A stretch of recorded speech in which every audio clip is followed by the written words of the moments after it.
सो hello नमस्कार and welcome back to culture box.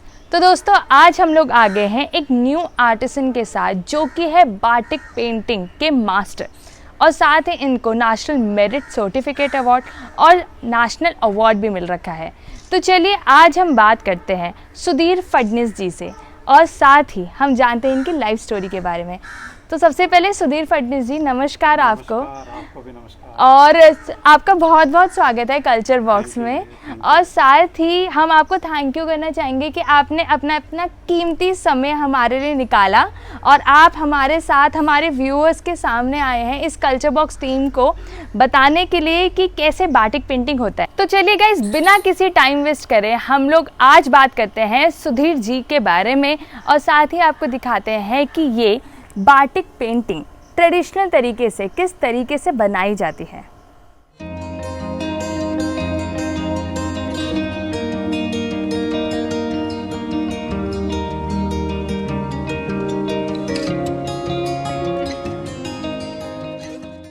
तो सुधीर जी सबसे पहले आप हमारे व्यूअर्स को ये बताइए कि आप कहाँ से हैं और साथ ही आपकी क्या लाइफ स्टोरी रही।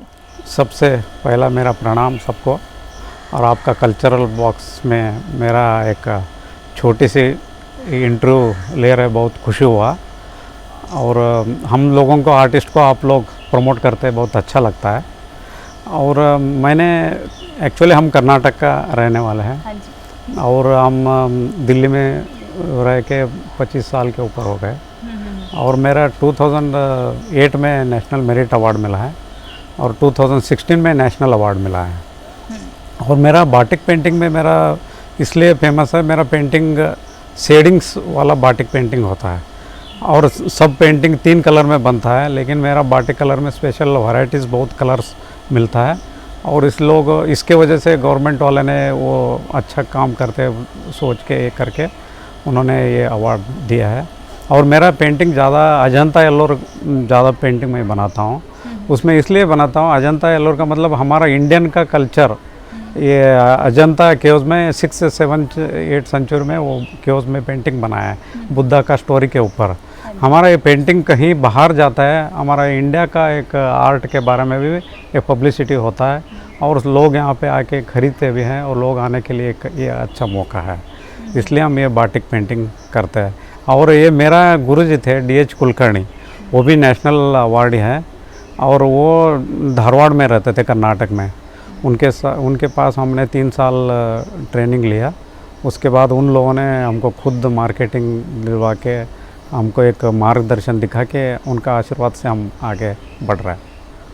तो सुधीर जी काफ़ी अच्छा लगा कि आपके बारे में जान के कि आप 25 साल से बाटिक पेंटिंग बना रहे हैं, लेकिन मैं ये जानने में काफ़ी एक्साइटेड हूँ कि आपको ये बाटिक पेंटिंग बनाने की इंस्पिरेशन कैसे मिली और आपने कब डिसाइड करा कि हाँ मुझको as an artist batik painting को ही आगे कैरी फॉरवर्ड करना है।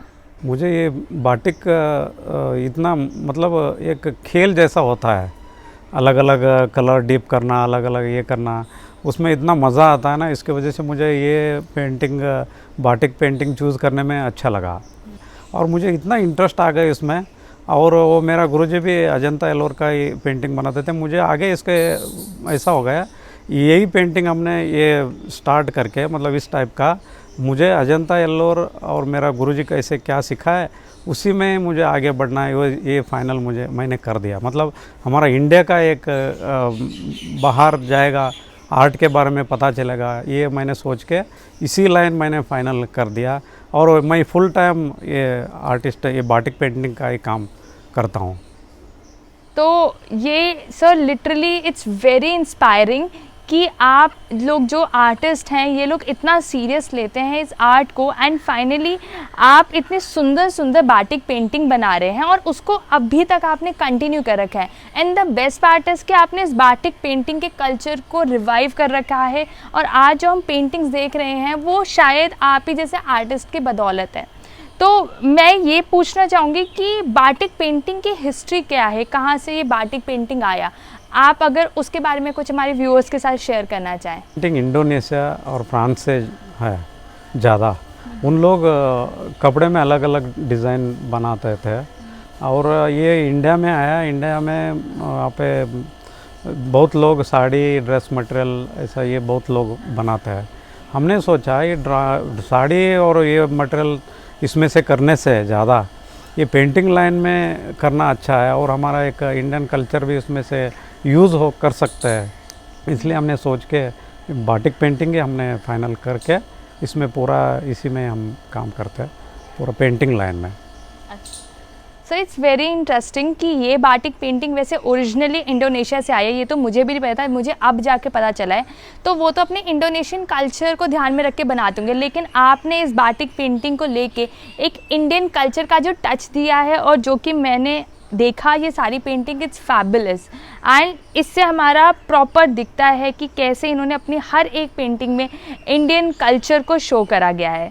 तो सर अब मैं ज़्यादा इंटरेस्टेड इस चीज़ को जानने के लिए हूँ कि ये बाटिक पेंटिंग किस तरीके से बनाई जाती है, बिकॉज़ ये पहुँचाना बात हमारे व्यूअर्स तक बहुत इम्पॉर्टेंट है कि असली में ट्रेडिशनल तरीके से बाटिक पेंटिंग के बनाने का प्रोसेस क्या होता है। ये एक्चुअली बाटिक पेंटिंग बनाने के लिए टाइम बहुत लगता है। पहला हमने एक वाइट कपड़े लेके उसमें ड्राइंग बनाते हैं, और ड्राइंग बनाने के बाद उसमें वैक्स लगाते हैं। वैक्स वो गरम करके वहाँ पे अंदर बैठ के करना पड़ता है, वो इसलिए वो हवा से, नहीं तो गैस बंद हो जाता है, वो कंटिन्यू रहना है। वो इतना गर्मी में भी वो करना पड़ता है, कितना गर्मी में भी हुआ तो भी बिना फैन के वहाँ बैठ के करना पड़ता है। और उसमें ऐसा है, वो वाइट कपड़े में हमने पहले कहाँ ड्राइंग बनाते हैं उसमें वाइट बचाने के लिए वाइट हमेशा, मतलब फाइनल तक वाइट आंखें के लिए हमने वाइट लगाना है। इसलिए हमने क्या करते हैं, बीज वैक्स यूज़ करके आंखें में लगाते हैं। वो पेंटिंग हमने क्या, एक गणेश जी का बनाना है, वो गणेश जी का आंखें वाइट और दांत वाइट, इसलिए हमने वैक्स लगा देते हैं। उसके बाद हमने एक इंडिगो कलर मिलता है मार्केट में, नेचुरल कलर से बनता है वो, अलग अलग हल्दी पाउडर और अलग अलग रूट्स, ये सारा लेके हमने वो मिल के वो करते हैं।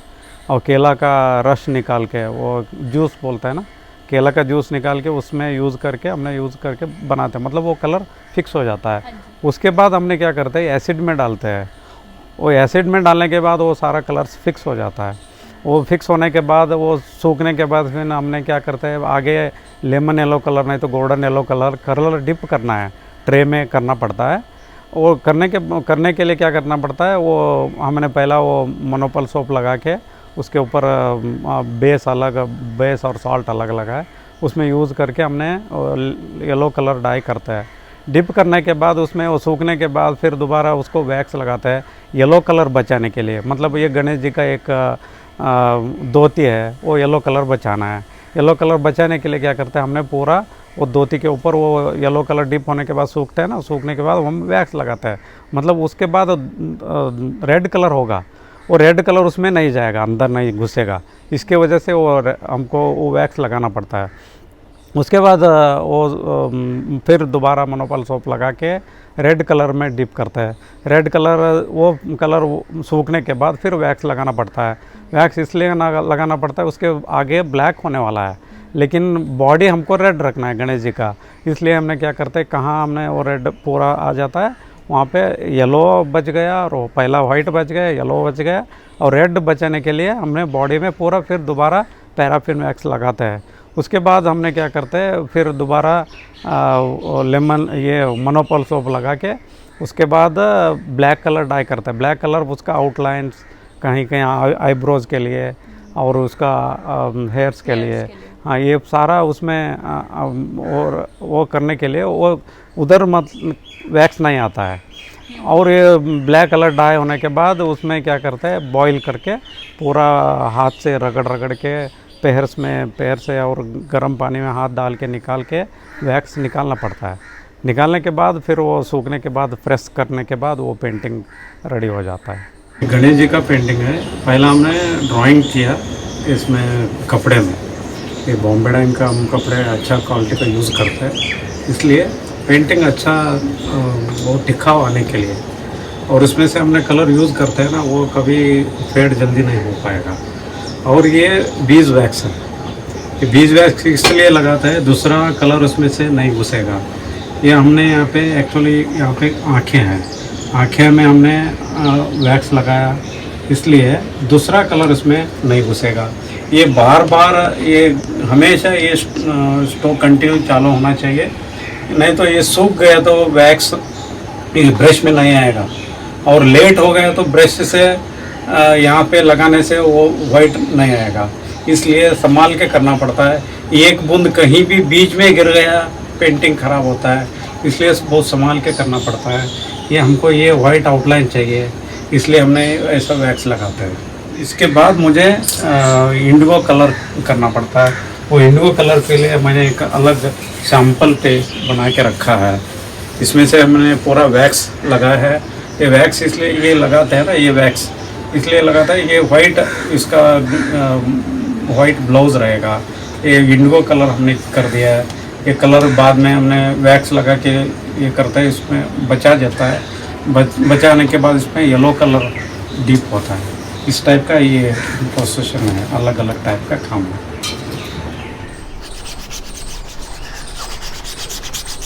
ये ब्लू कलर है, मैंने लगा रहा हूँ ना, ये ब्लू है, लेकिन वो एसिड डालने के बाद ब्लू बाहर आ जाता है, नहीं तो पहला आपको लगता है पानी लगा रहा है। ये बीज वैक्स बहुत कॉस्टली होता है, ये मधुमक्खी से बनता है। ये पैराफिन वैक्स है, ये कम रेट में है, लेकिन ज़्यादा मतलब पैराफिन यूज़ इसलिए होता है क्रैक के लिए, लेकिन ये वाइट इसमें से नहीं आएगा। इसमें से हमने बीज वैक्स लगाने से वाइट बच जाएगा, लेकिन इसमें से कलर घुस जाता है। ये एक प्रॉब्लम है, लेकिन ये यूज़ करते हैं ना, ये बहुत महंगा है बीज वैक्स। तो सुधीर जी, ये जो आपने पूरा प्रोसेस बताया, ये सच में गाइस काफ़ी टाइम टेकिंग है, लेबोरियस है, और साथ ही इसको बनाने में बहुत ज़्यादा डेडिकेशन की ज़रूरत होती है। तो हम तो यही आपसे रिक्वेस्ट करेंगे कि अगर आप भी हैं एज अ कंज्यूमर, तो ट्राई करिए कि आप कोई भी आर्टिसन से ही या सुधीर जैसे आर्टिस्ट से ही डायरेक्ट पेंटिंग्स लीजिए, इन्हीं से ही खरीदिए, बिकॉज मार्केट में और भी कई तरीके की डुप्लीकेट चीज़ें भी हम लोग आजकल देख रहे हैं पाई जा रही है। तो लोग आजकल मशीन मेड बाटिक पेंटिंग भी बना रहे हैं, और ये सबसे ज़्यादा प्रॉब्लम की बात हो जाती है सुधीर जी कि एक नॉर्मल इंसान को नहीं पता होता है, एज अ कंज्यूमर लेमैन इंसान को नहीं पता होता कि कौन सी पेंटिंग असली है, कौन सी पेंटिंग नकली है। तो उसको आइडेंटिफाई करने के लिए आप क्या सजेशन हमारे व्यूअर्स को देना चाहेंगे? ये आपने सही कह रहा है, मार्केट में इतना मतलब प्रिंटिंग में भी बाटिक आता है, और ओरिजिनल कैसे पता चलता है? आप मान लीजिए एक एलिफेंट है, हमने एक एलिफेंट हम बनाते हैं ना, अलग अलग ये क्रैक्सेस अलग अलग जगह पे आता है, ओरिजिनल पेंटिंग होता है। और प्रिंटिंग में आप देख लीजिए 10 हाथी आपने एक बार ले लिया, वो सारा एक ही जगह पे क्रैक्स आ जाता है। वो प्रिंटिंग में वो क्या वो प्रिंट लेते हैं ना, वो सारा में वही आता है, लेकिन हमने अलग अलग बनाने की वजह से अलग अलग कलर शेडिंग्स आ जाता है, और अलग अलग कलर्स आता है, और अलग अलग क्रैक्सेस अलग अलग जगह पे आता है, लेकिन वो प्रिंटिंग में नहीं, सेम वही सेम वही कॉपी होता है। ये इसमें से पता चलता है। और उसमें क्वालिटी भी फ़र्क है। क्वालिटी वो हमने बॉम्बे डाइंग यूज़ करते हैं अच्छा क्वालिटी का, उसमें से क्रैक्स और कलरिंग्स अच्छा आता है। उसमें से वो कपड़े बहुत पतले होते हैं, उसमें प्रिंटिंग के वजह से ही वो कपड़े लेना पड़ता है।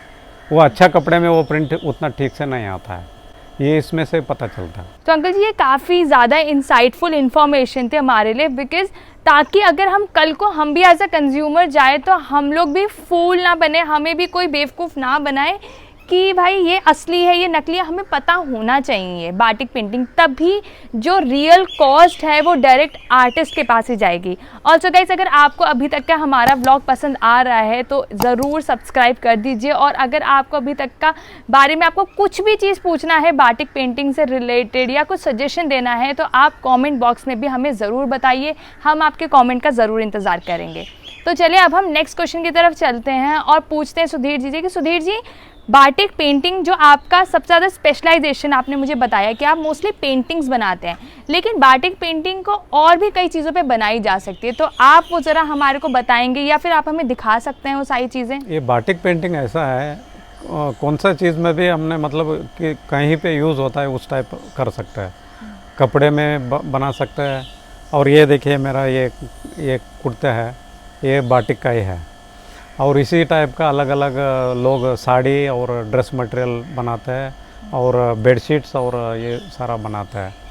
और मैंने भी इसमें से क्या किया, स्पेशलाइज मेरा ये है, मैंने पेंटिंग, बाटिक पेंटिंग कैसा बनाता हूँ, इसमें लैम्प शेड में भी मैं करता हूँ।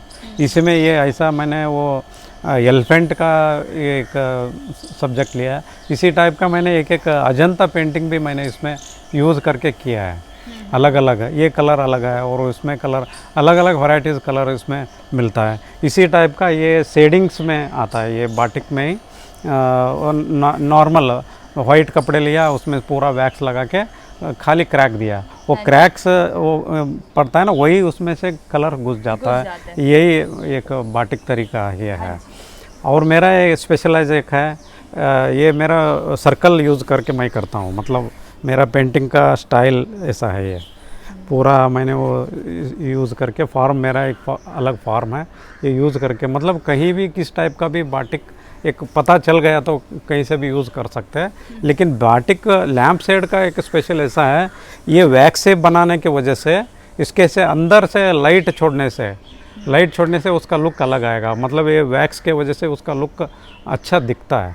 और आजकल लोगों ने क्या कर रहा है, छोटा छोटा बाटिक पेंटिंग खरीद के उसका पीछे एक लाइट, अंदर लाइट छोड़ के उसका लुक ही अलग आता है। आजकल वो भी चल रहा है मार्केट में, बहुत अच्छा है।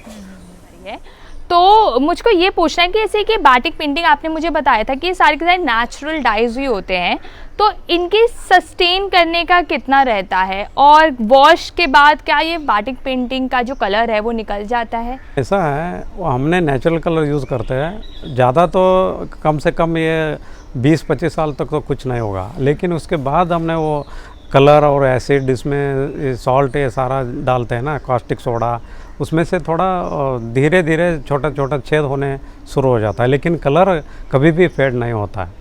ये इसका एक ये बाटिक का ये है। यहाँ तक तो मेरा कहीं भी मेरा कंप्लेंट आया नहीं, लेकिन वो कितना कितना उसका डल होता है, उसका उतना वैल्यू ज़्यादा हो जाता है, और कुछ नहीं हो, लेकिन अच्छा चलता है, वो दिक्कत। ये तो रही हमारे इस फंक्शनल आर्ट के बारे में, बाटिक पेंटिंग की। लेकिन इसके साथ साथ मैं आपसे ये पूछना चाहूँगी कि आपको जिस पेंटिंग के लिए अपना नेशनल अवार्ड मिला था, फर्स्ट ऑफ ऑल हम तो वो देखने के लिए काफ़ी ज़्यादा एक्साइटेड हैं, और दूसरी चीज़ मैं ये भी पूछना चाहूँगी कि आपने जो नेशनल अवार्ड जो मिला, आपकी जर्नी कैसे रही अभी तक की? जो एग्जीबिशंस आपने लगाए, जो ट्रेड शो जो आपने अटेंड करे, उसमें कैसे कैसे एग्जीबिशन में आपके एक्सपीरियंस रहा, रिस्पॉन्स क्या रहा, गवर्नमेंट की क्या आपको हेल्प मिल रही है, वो जानना हमारे लिए इस टाइम पे काफ़ी ज़्यादा ज़रूरी है। ये मेरा नेशनल अवार्ड का पेंटिंग है, मुझे 2 पेंटिंग मेरा सिलेक्शन था। ये एक पेंटिंग है मैसूर दसरा के ऊपर मैंने बनाया है। ये मैसूर दसरा में ये हमारा पूरा मैसूर का एक पैलेस है, मैसूर पैलेस है, वहाँ से ये प्रोसेशन चलता है। ये एलिफेंट के ऊपर वो देवी का मूर्ति बिठा के वहाँ से प्रोसेशन चलता है। ये मेरा पेंटिंग मैंने बनाया है, 1 महीने के आसपास लगा है पूरा। और ये बाटिक पेंटिंग में खाली 3-4 कलर्स में बनता है, लेकिन मेरा कलर इसमें इतना वैराइटीज़ कलर्स, पिंक और ब्लू और ये सारा कलर्स मिक्स है। मतलब इतना ये मुश्किल का काम है, एक बंदा करने का नहीं है, लेकिन मैंने ये पूरा 1 महीना मिल के मैं अकेला किया है। ये पेंटिंग पूरा ये नेशनल अवार्ड के लिए सिलेक्शन था। ये मेरा 2 पेंटिंग सिलेक्शन हुआ था। मैंने एक पेंटिंग मैंने दिखाया और ये भी एक सिलेक्शन था। ये पेंटिंग मेरा वो उनका 2016 का वो इनॉग्रेशन का ये था अवार्ड का फंक्शन। ये पेंटिंग उनका एक इनविटेशन कार्ड में ये है पेंटिंग, और इसमें विश्व रूप दर्शन है। इसमें इतना माइन्यूट छोटा छोटा काम है, इसमें इतना लाइन बचा के, ब्लैक लाइन बचा के वाइट लाइन बचाना, ये इतना मुश्किल का काम है। ये मोती का काम, ये मोती हमने थोड़ी सी वैक्स गरम ज़्यादा लगाए तो पूरा स्प्रेड होके पेंटिंग ख़राब होता है। आँखें में भी ऐसा ही है, हमने आँखें में वाइट वैक्स वो लगाते हैं 20 वैक्स, थोड़ी सी गरम ज़्यादा हो गए तो पेंटिंग पूरा ख़राब हो जाता है। इतना इसमें माइन्यूट काम है। ये भी मुझे 25 दिन तो लगा है पूरा। वो पेंटिंग 1 महीने के ऊपर लगा है, ये 25 दिन के ऊपर लगा है। ये पूरा इसमें से इतना कलर भी वैराइटीज़ कलर्स है और इतना मेहनत का काम है ये भी। एक्चुअली हमको मेरा 2008 में मैंने बोला था आपको, 8 में नेशनल मेरिट मिला है और 2016 में मुझे नेशनल अवार्ड मिला है। ये स्मृति ईरानी जी ने दिया है। और एक्चुअली मुझे गवर्नमेंट से हमने अवार्ड मिलने के बाद गवर्नमेंट के तरफ से हमको बाहर कंट्री जाने के लिए गवर्नमेंट का सपोर्ट से हमको उन लोगों का खर्चा से वो बाहर भेजते हैं। लेकिन फिर भी उनसे और भी हम एक्सपेक्ट करते हैं, हम लोगों को और भी ज़्यादा सपोर्ट करने से। बहुत सालों से पहला हमको भेजा था, उसके पहला बाद में हमको भेजा नहीं। और ये बार बार हमको भेजने से क्या होता है, मुझे इंडिया का ही कल्चरल के बारे में हम बाहर लोगों को दिखा सकते हैं। और मेरा पेंटिंग बुद्धा रिलेटेड होने से बहुत लोग ये खरीदते हैं और अच्छा मार्केटिंग भी है।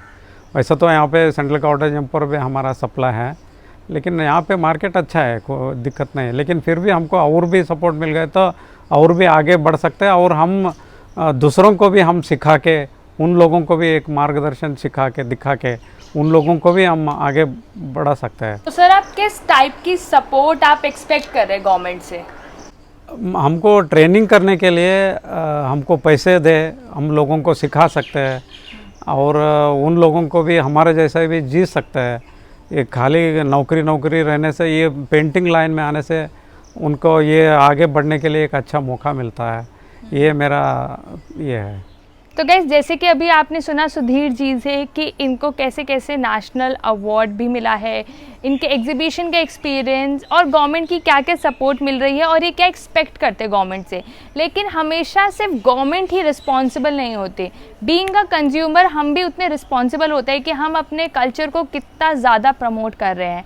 तो एज अ कंज्यूमर हमें भी ट्राई करना चाहिए कि हम मशीन मेड ना लेके हम भी हैंड मेड चीज़ें ज़्यादा लें, ताकि हम भी इन सारे लोकल आर्टिस्ट को हम लोग मोटिवेट कर पाएँ। बिकॉज अगर हम ही लोग नहीं खरीदेंगे, कहीं ना कहीं पे ये आर्ट फॉर्म कहीं ना कहीं डाई हो जाएगा, हम अपनी इमेज खो देंगे, एज एन इंडियन कल्चर कहीं ना कहीं छुप जाएगा या फिर खो जाएगा।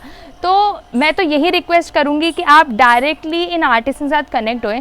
और अगर आपको सुधीर जी से कोई भी पेंटिंग खरीदनी है तो डिस्क्रिप्शन में इनका कॉन्टैक्ट नंबर है, इनकी फेसबुक प्रोफाइल है जहाँ पे जाके आप इनकी सारी पेंटिंग्स देख सकते हैं, विजिट कर सकते हैं। और साथ ही गाइज, अगर आप चाहें तो डायरेक्ट इनको कॉल भी कर सकते हैं। He was always available, I hope. तो ये आपको ज़रूर आपको best of the best product को चूज़ करने में हेल्प कराएंगे। और we will try Sudhir ji कि हम आपकी बात मैक्सिमम लोग तक पहुंच जा पाए, ताकि मैक्सिमम लोग आपसे डायरेक्टली कनेक्ट हो पाए हमारे इस वीडियो के थ्रू। So this was my end message. I request you Sudhir ji कि आप भी अगर कोई चलते चलते कोई एंड मैसेज हमारे व्यूअर्स को या गवर्नमेंट के कोई भी ऑर्गेनाइजेशन तक अपनी बात पहुँचाना चाहते हैं तो ज़रूर आप बताइए। ये माध्यम के वजह से हमको एक अच्छा प्लेटफॉर्म मिल रहा है।